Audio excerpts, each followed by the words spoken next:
본 동영상에서는 그 유체역학 유공업 시스템에서 아주 중요한 역할을 해주는 레놀즈 난방, 청유와 난류를 구분해주는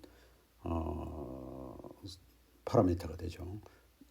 요를 그 나비의 스토크 이퀘이션에서 정통적으로 유도해보고 또 다른 방법, 제가 주장하는 간편한 방법으로도 유도해보고 두 가지를 한번 설명해드리겠습니다. 그 비정상 상태, unsteady state의 압축성이고 점성인 유체 유동에 대한 나비의 스토크 이퀘이션을 이렇게 쓰입니다. 저는 이제 벡터 캘큘러스를 좋아해서 텐서 폼보다는 벡터 캘큘러스를 썼는데 여기 라지 V는 그 플루이드 벨로시티 벡터 필드로 이거는 이제 오일러리안 디스크립션이죠. 오일러리안 디스크립션, 즉 강둑에 서서 강물을 바라보는, 그러니까 좀 더 학술적으로 하면 컨트롤 볼륨 내로 어떤 시간에 어떤 지점에 흐르는 유체의 속도를 나타내주는 벡터가 되었습니다. 그래비티 벡터는 중력 가속도를 그 IJK 성분으로 표현한 거고요. 그라디언트 P는 그 하이드로스태틱 프레셔, 우리 정압을 그라디언트 기울기를 구한 벡터가 되겠습니다. 요거는 비스코스 시어 스트레스 텐사의 다이버전스 형태인데, 요거를 저는 이렇게 생각해요. 요 모양을 어떻게 전개될 것이냐. 시어 스트레스 텐사의 매트릭스에다가 그라디언트 벡터를 이렇게 곱해서 이렇게 전개하면 이렇게 돼요. 저는 뭐 이게 이런 방식으로 기억해 주는 게 편리하더라고요. 그리고 가속도 틈, 요 라운드 T 라운드, 요 부분을 요걸 벡터식을 풀어서 보면은 이렇게 되고, 요 부분은 이렇게 되고, 요 되고, 이렇게 식으로 됩니다. 여기서 라운드 V 벡터의 T에 대한 편미분은 로컬 액셀러레이션, 그 V에다가 도트 델에다가 V는 컨벡티브 액셀러레이션, 이런 별칭을 가지고 있죠. 그래서 특히 요걸 합쳐서 요걸 오퍼레이터 형태로 보고 요 놈을 뭐라 그런가 하면 머티리얼 디렉티브라고 그래요.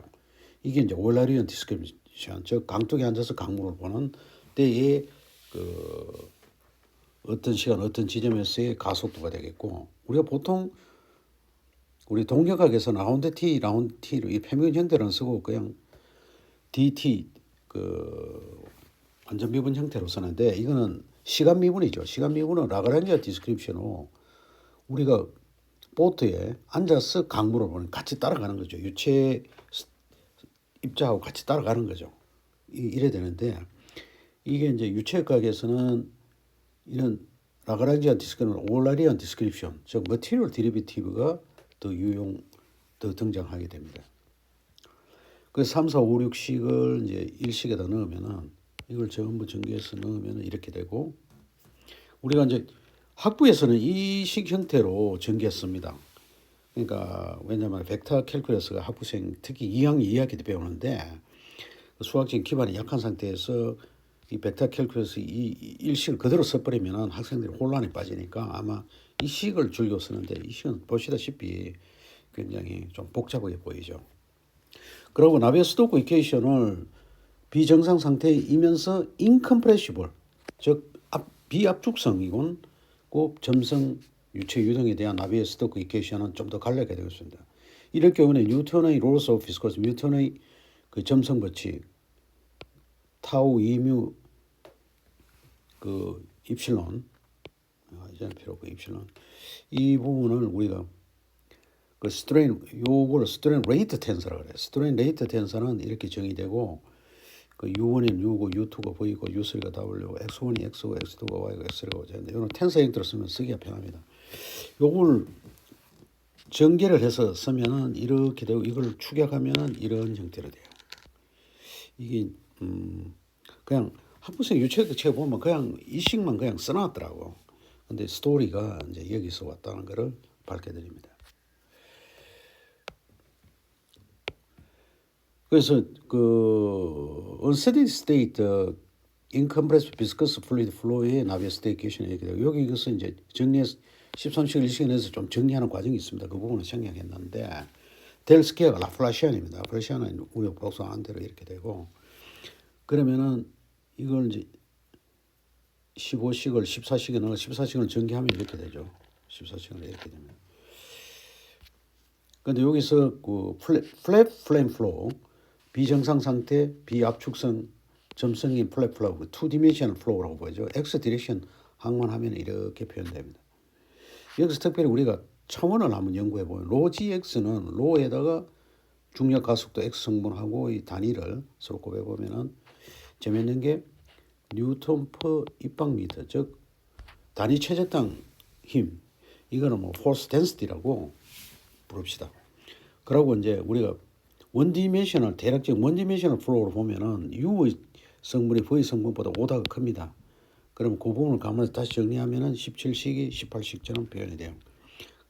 근데 여기에서 viscous force density에 해당되는 놈이 요 텀이고 inertial force density에 해당되는 놈이 요 텀입니다. 근데 통상 그 Y 방향으로의 속도 구배가 X 방향의 속도 구배, 특히 2차 미분까지 가게 되면 이놈이 더 큽니다. 그래서 viscous force density는 mu 라운드 자승 U의 라운드 Y 자승이 되고 inertial force density는 rho U 라운드 U 라운드 X. inertia 그 force density는 요 부분만 가져오죠. 요 inertia. 그런데 이제 그 원디멘셔널 플로우, 원디멘셔널 비압축성 아니 비정상 상태, 비압축성 점성 파이프 플로우. 이제 우리 산업용업에서는 이 파이프 플로우를 쓰는데 이 원디멘셔널 플로우가 되어버립니다. 그럼 비스코스 포스 텐시티는 그 뮤의 라운드 아까 뭐 이런 되는데 이 부분을 우리가 이렇게 나눠 쓸 수 있고 요거를 그 디스크리트 형태로 나는데 델타 U의 델타 Y인데 또 델타 Y 이런 형태가 되니까 뮤 델타 Y 스퀘어 U 델타 U가 되고 비스코스 덴시티는 그래서 델타 U의 대표 그 벨로시티를 누구로 잡는가 하면 파이프 유동인 경우에 평균 유속을 잡습니다. 평균 유속은 유량에서 그냥 바로 구해올 수 있습니다. 우리가 보통 실무적으로 그 파이프의 단면적에다가 평균 유속이니까 유량을 측정하게 되면 바로 V가 얻어지게 되는 거죠. 그리고 델타 Y의 대표 선수는 직경 D로 잡습니다. 직경 D로 잡. 그러니까 뮤 D 자성분의 V로 우리가 어떤 대표적인 어떤 그 변수도를 한번 나타내 봅니다. inertial force density는 rho U 라운드 U 라운드 X인데 요거를 디스크리트 형태로 쓰면 rho U 델타 U 나누기 델타 X인데 여기도 마찬가지로 U의 대표 선수 V, 델타 U의 대표 선수 V, 델타 X의 대표 선수는 X 방향도 길이 방향에서는 우리가 델타 Y간 델타 X간 D로 잡습니다. 왜냐하면 이거는 레놀즈 넘버라는 거는 어떤 정성적인 부분을 정량화하기 위한 방법이기 때문에 우리가 그냥 정하면 되는 거예요. 델타 X를 뭐 길이로 안 하고 파이프인 경우는 직경으로 대체합니다. 그래서 이너서 force density는 어떻게 표현할 수 있느냐. 로 D분의 V 스퀘어로 한다. 그래서 정통파로 이제 하게 되면 레놀즈 넘버는 이너셜 포스를 비스코스 포스로 나누는데 단위 최적당 이너셜 포스 그러니까 이너셜 포스 덴시티 단위 최적당 비스코스 포스 즉 비스코스 포스 덴시티 이렇게 하면은 우리가 20과 20식 1식을 22식에 넣어서 정리하면 뮤분의 로 VD라는 훌륭한 우리가 알고 있는 레놀즈 넘버 정의가 이제 나비의 스토크 이퀘이션에서 유도됨을 이제 정통파적으로 보였습니다. 그런데 이렇게 하면은 유도하기가 힘들고 제가 학부에서 레놀드 쇼크스로 유도하는 것을 얘기를 해줍니다. 어차피 힘의 비교니까 이너시아 포스를 다이내믹 프레셔로 대체를 합니다. 이것도 이너시아에 관계된 거니까 2분의 1 로버의 스퀘어인데 2분의 1은 우리가 정성적으로 거를 정량적으로 가는 건데 2분의 1은 날려버리고 로버의 스퀘어만 취하고 비스코스 포스는 비스코스 시어 스트레스인데 뮤 du dy인데 뮤 델타 u 델타 y고 델타 u의 대표 선수는 평균 요소 델타 y의 대표 선수는 d 뮤 d분의 v로 잡죠. 그래서 레놀즈 넘버의 원래 정의대로 이너셜 포스를 비스코스 포스로 나눈 건데 비스코스 시어 스트레스 뮤의 d분의 v고 다이내믹 프레셔 로버의 스퀘어 나누면 뮤분의 로버의 이렇게 똑같이 되죠. 그래서 저는 이 쇼컷을 학부생들한테 많이 강조를 해야죠. 왜냐면 나비에스토크 이퀘이션에서 레이놀즈 넘버를 정통파로 유도하는 것은 맞기는 맞는데 상당히 복잡하고 학부생들 수준에서는 이해하기가 힘들어요. 그래서 제가 생각하는 이 쇼컷, 간편한 방법을 수업 시간에서 많이 강조를 합니다. 도움이 되기 바랍니다. 감사합니다.